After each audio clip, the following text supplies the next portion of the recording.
Hello, everyone, and welcome to another episode of Blame It on Marketing. And today we actually have a bit of a meta episode. So we want to talk about why does everyone blame marketing, which we haven't done as an episode on its own. I guess we talk about the different areas of marketing that kind of sometimes get pushed back on, but we want to talk to Lucie Ilbury today, who's an expert in all things leadership. So she's a great source of information for this podcast, but I won't be introducing her. I will let Lucie introduce herself. Thank you so much, Ruta.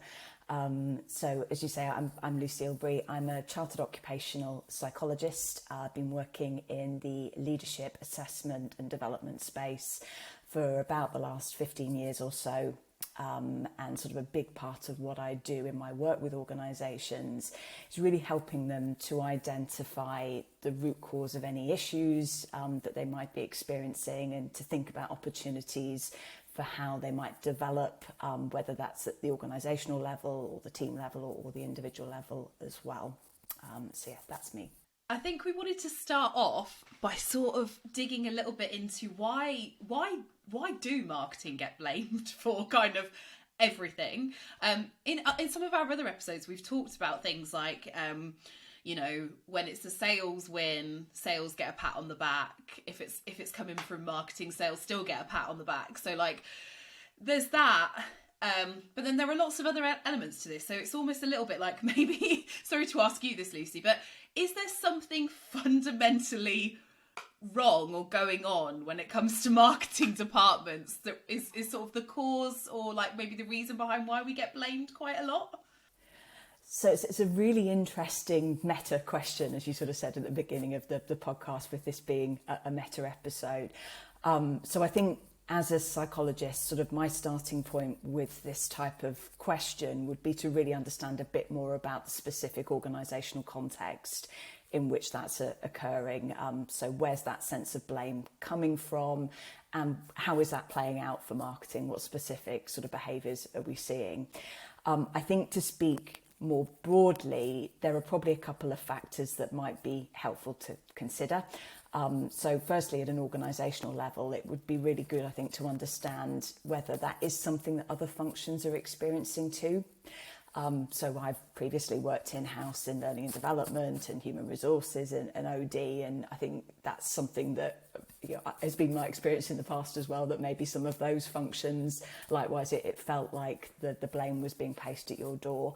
And whether in those instances, is it actually indicative of a sort of broader cultural theme? So is there a blame culture in that particular organisation? And I think where that is the case, and it's more of a holistic issue, what we really see there is people effectively not feeling safe to make mistakes or to fall short on targets or not deliver. And that's quite often because there's maybe a fear of the negative consequences, whether those are real or perceived. So perhaps we're concerned that we might be punished if we do something wrong or don't hit our targets, or that we might be humiliated in some way. What can usually arise in those contexts is actually this sort of cascade approach, where because of that fear of blame and negative repercussions, people actually point the finger at other functions, or maybe even within their function, when things don't go to plan. So I think just understanding whether that were an issue in the context of a specific organisation would be important. And I think the other thing, thinking about marketing as a function specifically, so with my limited understanding of the marketing function, you can both correct me on the attributes of this. I wonder if there's something about it being a quite creative function, and being creative requires us to take risks, and we aren't always clear on how a new idea or a different campaign, particularly if it's designed to sort of shake up a more established way of doing things, is going to be received by our market or buyer.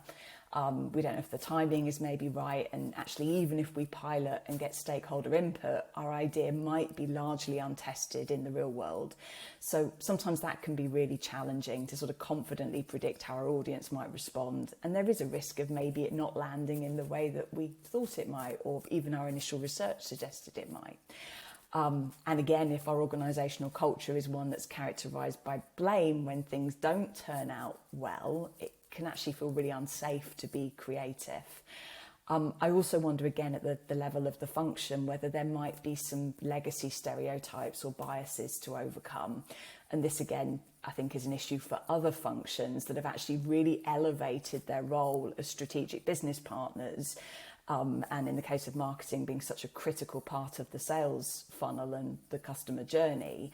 But maybe before that elevation of position and before things like digital marketing, which enabled us to draw the line between marketing activity and ROI, it may be that some of our stakeholders have perhaps some quite outdated perceptions of the function that are no longer accurate. So I wonder if there's also a question there about how marketing can reflect on the perceptions of the function within their specific organisational context, and whether there might be an opportunity to rebrand and challenge some of those misunderstandings. Can I ask you a question about something that I've suspected for a while? And I don't know if it's going to make marketing sound good or bad. Let's just all be self-aware about what's going on. So in terms of the type of people that go into marketing, I find that typically marketers are externally motivated because that's literally our job. If there is no external validation to what we're doing, we're probably not doing a great job. So on having that as a kind of characteristic of yourself as a person, and then also, wanting to hit revenue targets and all of those things, when things do go wrong, I feel like sometimes we can feel like we are to blame. And if someone maybe makes a comment on something, maybe they're not blaming us, but we feel like it is blamed, or we feel kind of obviously bad about stuff. Do you think that's also part of it in terms of why there's this very general trope for marketing getting blamed for things? Like, everyone knows what we're talking about when we tell them about the podcast. Absolutely, and I think it's a really good observation that could be a risk for individuals, and I guess there's probably some individual differences there as well. So maybe for some people in marketing that's more characteristic of the way that they make sense of the world than perhaps for others. But I think whenever we feel that perhaps a finger is being pointed at us or we've done something wrong, it can be really helpful to just take a couple of steps back and think about, firstly, is that what is actually being communicated to us? Is that somebody that is actually placing blame at our door, or are actually we constructing a lot of that ourselves? It's amazing how much of our realities are actually constructed through our thoughts and our experiences and our feelings. And actually, I think a really crucial part of staying healthy and well and productive at work is when we feel like something's challenging our feelings or our perceptions of what's gone on, to just be able to take a couple of steps back and work out what the evidence is actually telling us about that situation. So yeah, I think that could absolutely be a risk for some people. I think it also plays into the point that you made about, and you talked a lot about psychological safety there. I think if you do feel like you don't have psychological safety in your work environment, the likelihood is, and again, I don't wish to generalise, Lucy will tell me off, but I think if you do feel you don't have psychological safety and you feel like the blame is being laid at your feet, those two things kind of go together. That's kind of almost like a toxic combination of feeling like you're to blame, even if maybe it's not someone saying it was you, Emma, you did that, but it's actually like a marketing problem, or it's a sales and marketing alignment issue, or whatever it might be. Is that a fair way to put it, Lucy? That if those two things are going on in combination with each other, it's going to feel worse than it potentially is. Definitely. I think you were sort of alluding to this idea of almost self-fulfilling prophecies as well, Emma, because the way that we're thinking and making sense of a situation also in turn influences our own behaviour. So maybe in feeling that others are blaming us, we might perhaps be slightly more hostile towards that person than we would be if we hadn't perceived that blame was being placed at our door. So perhaps then they are a little bit more likely to point the finger because of our own behaviour. So we sort of get into these negative feedback loops in terms of what is actually going on in our environment, coupled with the way that we're making sense of our world. I'm happy to share my dirty laundry. I get very defensive if I feel like the person that I'm talking to kind of, one, doesn't understand what we're doing, so I have to like basically explain every single thing that I'm doing in marketing and why I'm doing it. They're almost like double checking me when they don't clearly understand what's going on.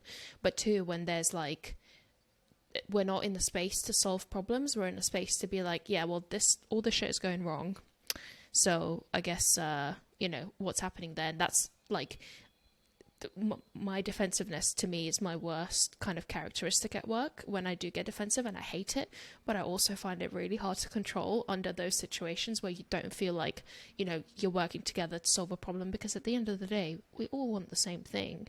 We all want for marketing to do well, and for the revenue to come in, and for everyone to have a good time. So yeah, I definitely find that coming out in me when there is a lack of psychological safety and kind of understanding, I guess. Absolutely, and I think it's, as you obviously are with that example, Ruta, thank you for sharing that. When we're aware of what our tendencies are, and particularly when we're aware of the situations that can be triggering for us, such as you say, where there's that lack of psychological safety, a lot of the work that I do with individuals to help them to develop is actually, we all have these ways of making sense of the world that sometimes work against us, and actually the trick is to become more aware of what those are for us, and to identify the situations under which they're particularly problematic. And that's then the first step to us thinking about how we might manage that situation more effectively, and maybe not feel like so much of the blame is being placed at our door, because we do have a choice with what we do with that. Whether it's the case or not, we can decide how we want to think and feel and respond. Yeah, I'm absolutely in the same category as Ruta. If I feel backed into a corner, the talons come out. I can't help it. I probably can help it, actually. I just need the help of someone like Lucie. Is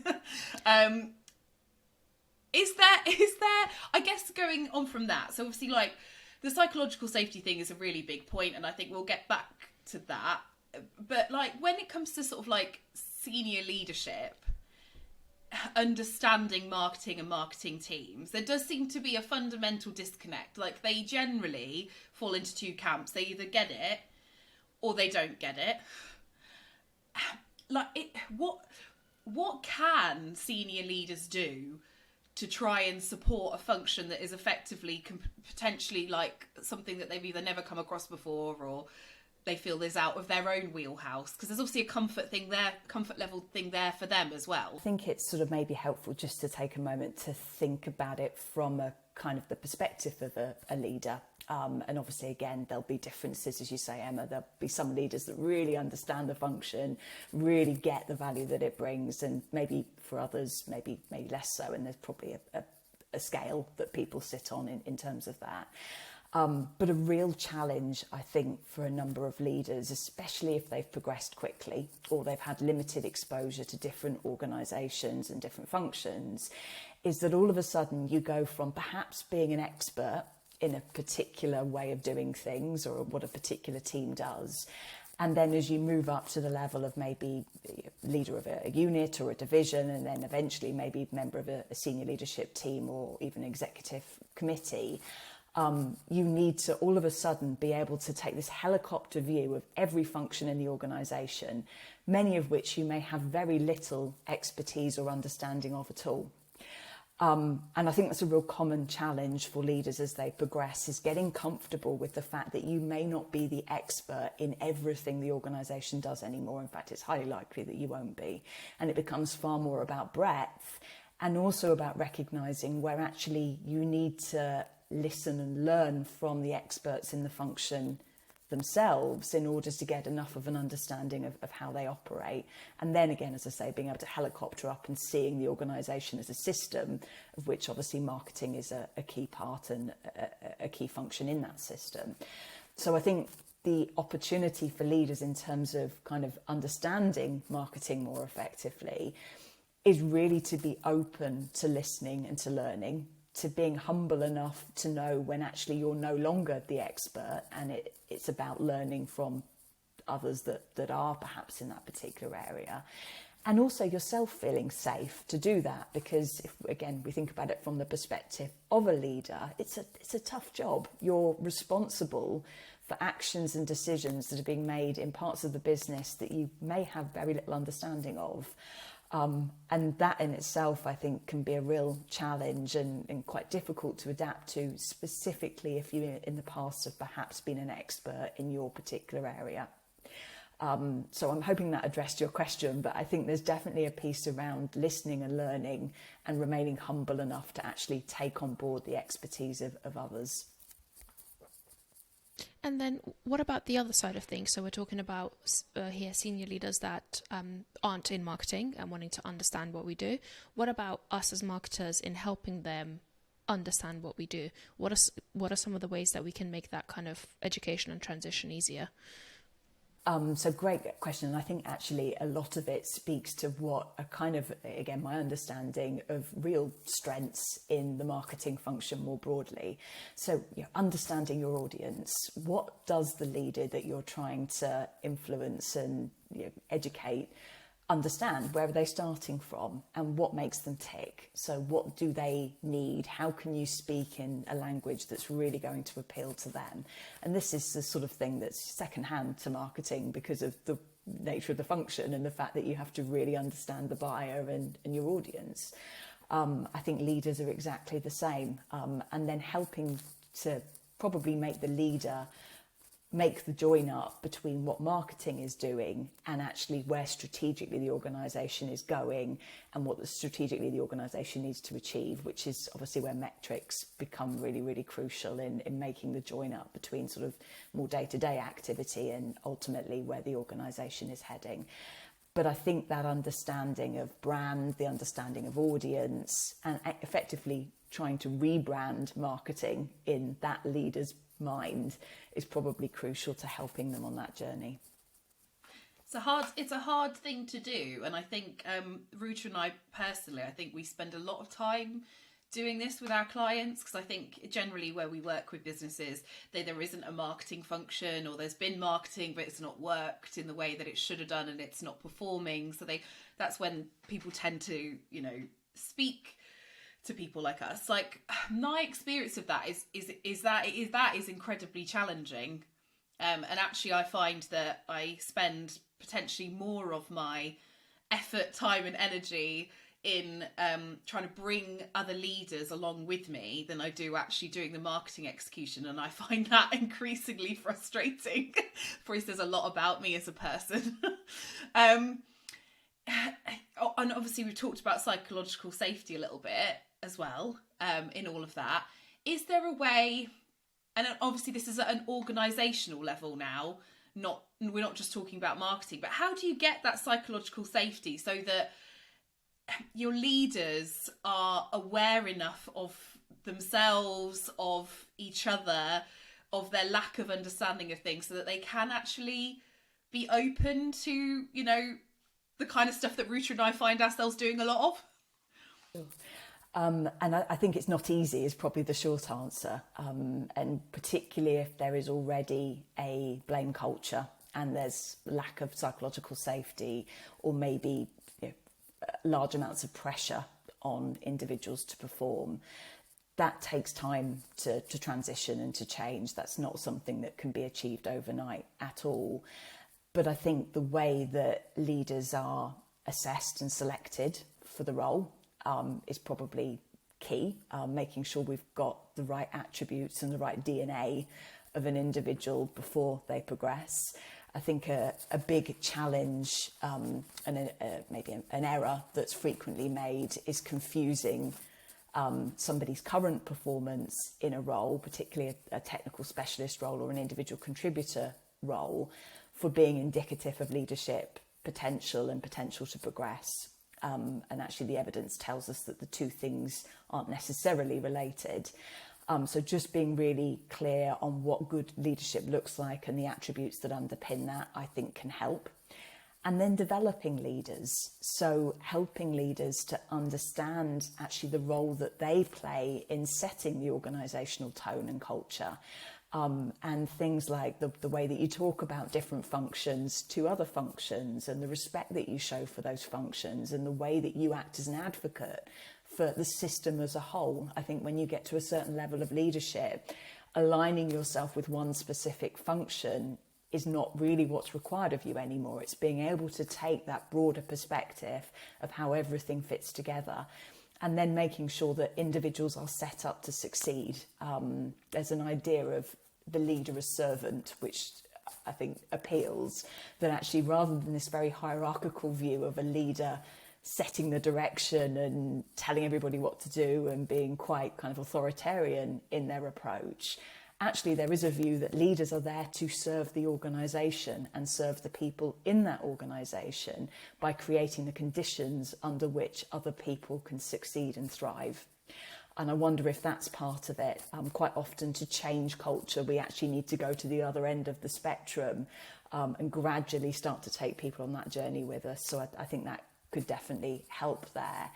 And I think leaders, as I say, just having a real focus on learning and understanding and being curious about what's going on in their organisation, again, can be really helpful. Recognising at the same time that that's not easy. And it's tough to be a leader, particularly in a senior position where a lot of the responsibility is on your shoulders. So I think just improving the dialogue and the understanding between maybe heads of function and senior leaders can really support in just a sort of greater shared perspective on what's going on and the challenges that each party might face. It's so funny we got onto this angle of stuff because just today I was reading a LinkedIn post, which was, I think, by the CTO of HubSpot, but he was quoting somebody else in the post about basically founders and CEOs are there to inject risk into the company. They should be coming with new ideas, new things to do, blah, blah, blah, blah. And I literally commented, I was like, I've seen this go really, really well and really, really badly. Like, I think we've all met the CEO that like read some book over the weekend, and now everything in the organization is changing because he liked that book. And next week he will read another book and the same thing will happen. Whilst also there's the other side of leaders that are there to basically, when I come to them with a weird idea about marketing that I think could work, but it's kind of difficult and it's kind of, not what we're meant to be doing right now, and they say, yeah, go do it. That's the other side of what that can look like. So it's interesting you go on to that point of, nurturing your people, understanding what's happening in your organization, because you kind of need to know when to be that leader and when not to be that leader, I think, as well. So and I think you touched on something else that's really important, Ruta, that given what's going on in an organisation more broadly, the most effective leaders are those with the widest repertoire of behaviours that mean that they can then adapt depending on what's needed of them in a particular situation. So sometimes as a leader, you will need to lead from the front and you will need to make tough decisions because you may have information available to you that isn't available to anybody else, or there may be a crisis that you need to help people to steer through. But other times it's about knowing when to step back. And again, actually, if we look at the creativity literature, where an organisation is less hierarchical, actually the most effective way of leading a team that are trying to come up with creative outputs is to take a step back and empower that team to challenge ideas, to come up with their own ways of doing things, to embrace differences of opinion and perspective in the team. And that's a very different approach to leading. So it's about knowing when to adopt which leadership approach given what's going on more generally. Absolutely. And touching on that, Lucy, because one of the things we do want to discuss is how, so marketing is a creative function, it's art and science. Someone's always got to be the numbers person, right? But a lot of what we need to really get to is actually the creative side of our jobs, because that's when the magic happens. That's when, and actually that's when we start making money, when we start to do creative stuff, realistically. So how...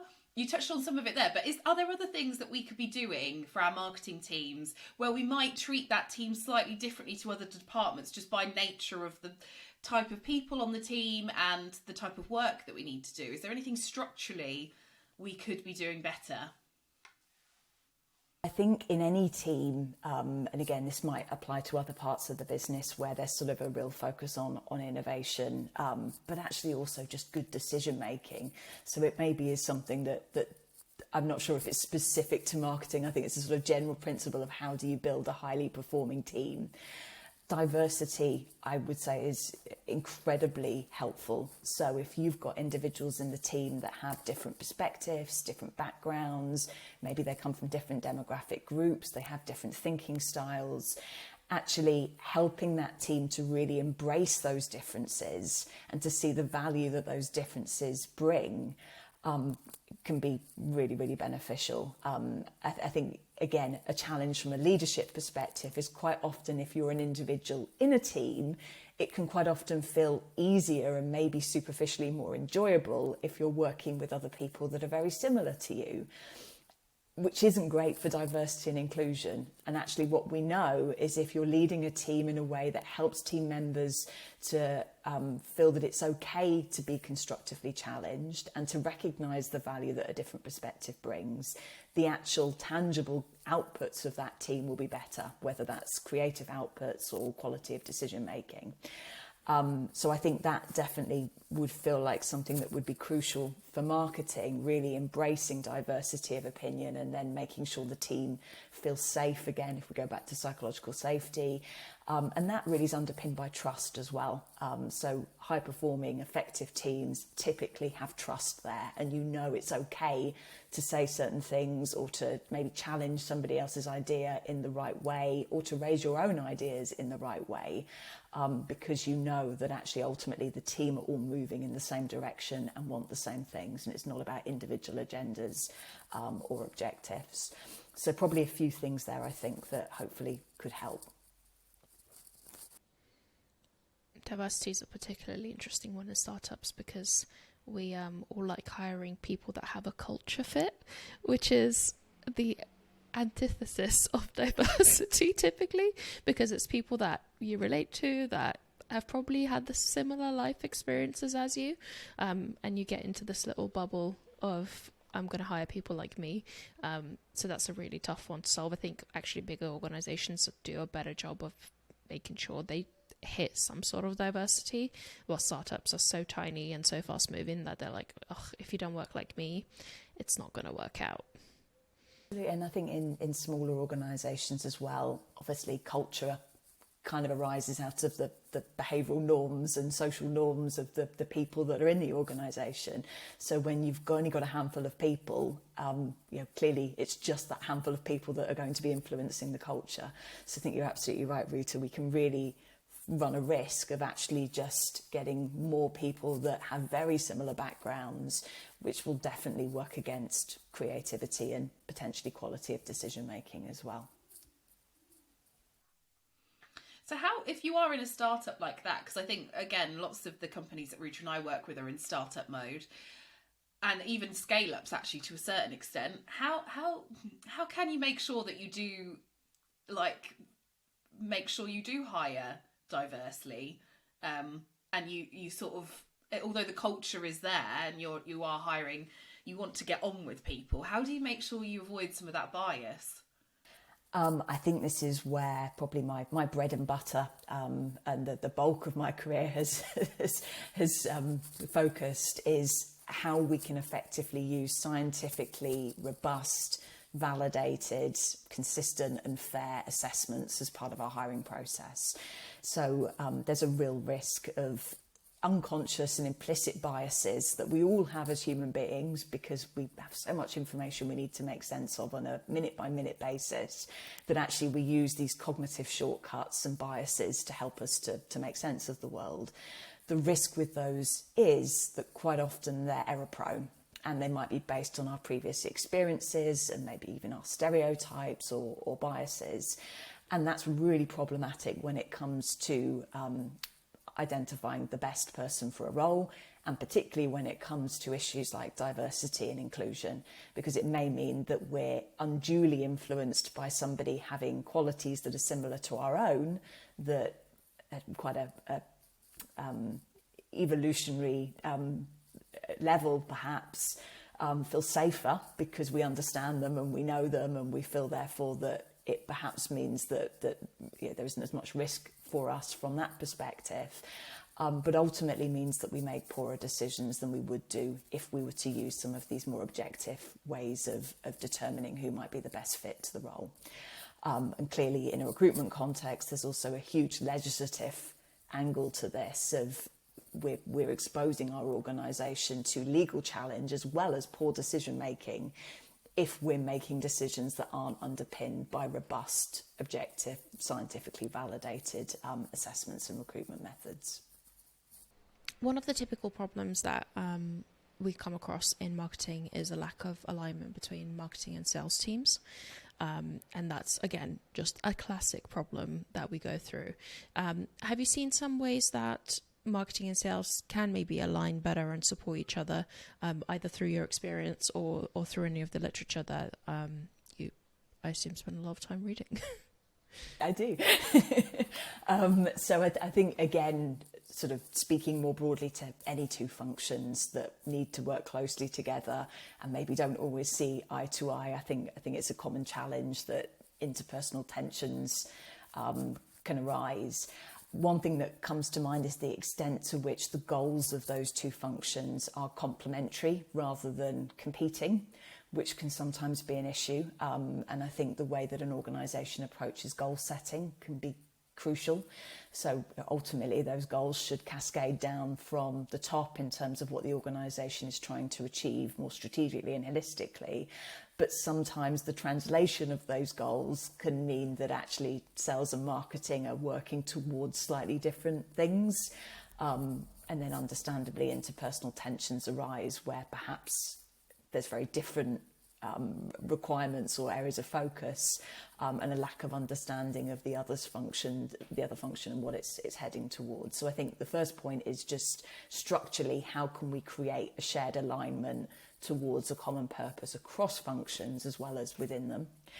I think the other is just by virtue of any two departments working closely together over time and maybe not having great visibility over the challenges that the other function might be facing, that can lead to problems. So actually improving communication between departments, helping to raise visibility of the challenges that you're facing and what can come up that otherwise might result in misunderstanding, so that again you increase the odds of collaboration rather than competing or pulling in different directions.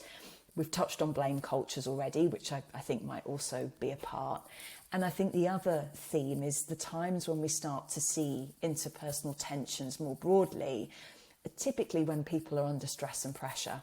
So actually also just keeping a check on how much pressure different functions are under. It's, again, a leadership challenge, I think, and by no means an easy thing to do. We want to create enough of a stretch within an organisational context that actually we're encouraging people to perform and go above and beyond maybe what they achieved before.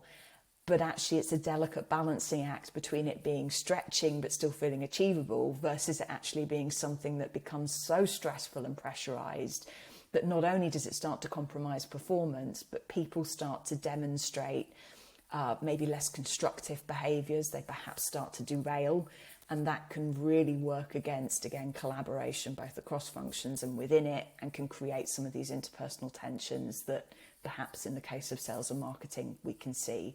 So I think keeping in mind and keeping a check on whether targets and objectives are realistic, and actually reviewing those more holistically, that if they're not being hit, why are they not being hit? What is the root cause issue that might underpin that, rather than actually just carrying on going with it, the impact that can create in terms of stress and pressure and all of the interpersonal challenges and tensions that can come off the back of it. Yeah, I guess there has to be a level of openness, right, between everyone in the organization to allow for that, because sometimes you work with people that you can ask, like, how stressed are you? Tell me what's going on, and you can have that honest conversation where it's not you trying to spy on them or like whatever it is. But in some organizations, that's just not an option. Like, that doesn't happen, and people don't do that. So it, you know, people can mask and people can pretend and all of those things. So maybe for whatever reason they might be doing it, but it definitely feels like, you know, you have to get to a point where you can have that conversation before you can really help each other. Because if someone's stressed, you know, you want to help them. I think that's the normal thing. And again, I think trust is key to that, that if you haven't got that sense of psychological safety, if there isn't trust within and across teams, if people are concerned that if they don't hit a target or they show vulnerability in some way, that might be penalised directly or indirectly. These are all things that work against actually well-being more generally in the workplace, and also ultimately performance in the workplace. So again, I think too frequently we lose sight that actually a healthy workplace can also, and frequently is, more of a productive workplace. So I think, again, leaders have an important role in that, whilst again recognising it's not easy. And the problem, I think, is further complicated by what feels stressful to one person may feel exciting and challenging, but in a very healthy way, to another. So we can't apply these kind of broad brush approaches to is this reasonable or not, because it depends where people are starting from and what resources they have as an individual and what talents and skills and experiences they've got under their belt. So again, just to acknowledge, it is tough leading an organisation, and you kind of need huge levels of self-awareness and awareness of what's going on across the organisation in order to manage it effectively and keep managing it effectively over time. I'm so glad we're in the era of not pretending that we're all robots who go to work, switch off all emotions and just get on with the day. Like, I don't think that's ever been true, but we've all, you know, past generations have pretended it's true, at least, right? And when things are good, not being a robot is so much better. When things are bad, they're going to be bad anyway. So you're not getting much out of being a robot either way. Absolutely. And I think the less that we are a robot, the more there's an opportunity for us to actually examine at a very individual level our own thought patterns and our own feelings, and to identify where there may be ways that we could reframe a situation or make sense of a situation differently that ultimately help us to keep inappropriate emotions in check a bit more effectively than we would do otherwise. So actually being more aware, not less aware, is going to ultimately help us to be more effective. I know because I've worked with Lucie before, that role modelling, a really important thing you can do, and I will get onto this question, the main body of the question in a minute, but role modelling the behaviour that you want to see, whether you are a leader or not, is important. So I think, you know, I'll ask you the question, Lucie, which is, you know, like what can marketers do for themselves if they find themselves in the middle of, you know, some of this stuff. But I do think that we do have a responsibility, it doesn't matter if you're a leader or not, to role model the behaviour you want to see others. If you want to, it's kind of that whole, like, if you want to be treated in a certain way, you've got to treat people like that. Ruta's like, no, Emma. Can I just add one more point to Emma before Lucie answers that question? And also, one thing to remember is you're always role modelling. If you're behaving correctly and well and you're doing the right thing, or if you're behaving like a fucking lunatic and you're doing all the wrong stuff, you are role modelling to your team how one should act as a leader. So you're going to do it anyway. Do it right. So right. And the other thing I'd say is actually more recently, even the idea of what constitutes a leader, as Emma sort of alluded to, has been really challenged. And we're seeing organisations with flattening hierarchies, where actually people throughout the course of their careers are moving sideways and maybe even historically what would have been considered backwards in order to really learn and understand the complexity of the environment that they're now operating in. So leadership doesn't have to always be formally assigned to you. It doesn't have to be in your job title that you are a leader. Everybody has an opportunity, to some extent at least, to influence the norms within their particular team or the people that they work closely with or their stakeholders. It doesn't always matter if you have that formal title. So I think it's probably just a bit about us broadening what we mean by leadership. And I think whether you identify with that title of leader or not, if you're someone from a marketing background that finds yourselves in a challenging organisational context that's been characterised by some of what we've touched on, like unreasonable pressure perhaps, or maybe lack of understanding of what the function does, or maybe blame culture, I think there are things you can do as an individual to manage how you choose to respond to that. So there may be interpersonal challenges, for example, or specific stakeholders that perhaps you're not seeing eye to eye with. And we just encourage people to reflect on what is inside your control and influence. There'll be things that aren't, but the first point should always be, what can I do to better this situation? And it might be that actually confronting some of the tension or interpersonal conflict rather than letting it fester could be a positive, proactive step. It might also be actually reframing how you're thinking about things like stress and pressure, and thinking about steps you might take to look after yourself and build your personal resilience if you're finding your working environment difficult and stressful. We've touched on already the steps that marketing might take as a function to rebrand and challenge any misunderstandings or misconceptions of how they operate in an organisation and the value that they bring. But I think maybe slightly more controversially, there are also organisational cultures that have got these toxic properties of blame and undue pressure and stress that are far more entrenched and far more embedded, where actually you identify realistically there's not too much you can do as an individual to influence and control the situation. And even if you're starting to see perhaps positive indications of change, if it's an entrenched problem, that takes time and it takes effort. And if you're not seeing that effort being put in by the organisation more broadly, and leaders more broadly, and other individuals that you work with, I think people should take a step back and reflect on whether that's sustainable for them in terms of their well-being, their career aims, and what they need to feel engaged in the work that they do. We spend way too much time of our lives at work to feel unwell by the work that we do, or to feel like actually it's not meeting the needs that we have for our lives more generally.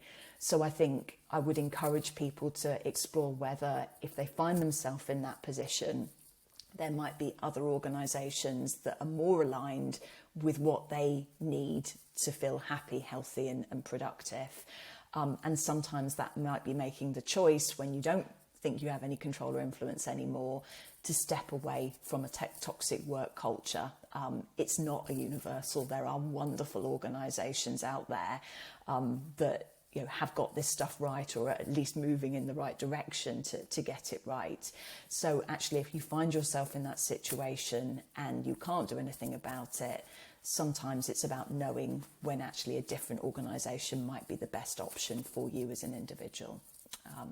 So I think we just need some pragmatism around what we can as individuals control and influence, and knowing actually when we just should walk away. I have to say, this is one of my favourite episodes. Right? I would just say, and I know I'll do an outro in a sec if we're done on questions, but talking to Lucy is like having a big cuddle. Do you know what I mean? It's so interesting, but at the same time, it's like, yes, there are pragmatic things you can do, but ultimately, sometimes the bottom line is, if the organisation isn't right, you do have to know when to walk away. And as an individual, we do have that responsibility to ourselves to do that. And so I think you put it very eloquently, Lucy. So thank you. Work can give all of us, I think, so much meaning in our lives more broadly. And I think, again, just making sure that we are getting what we need from the work that we do, whilst recognising that we have a role and a responsibility to also make work for us, would probably be just the kind of key thing to add to that. But it's been great talking to you, Emma and Ruta, today. Really enjoyed the conversation. Well, thank you so much, Lucy, for joining us today. I think you have left us with a lot to think about, but also some incredibly practical advice there for leadership and also for marketers. So thank you once again, Lucy, and join us next time for the next episode of Blame It on Marketing. Thanks, everyone.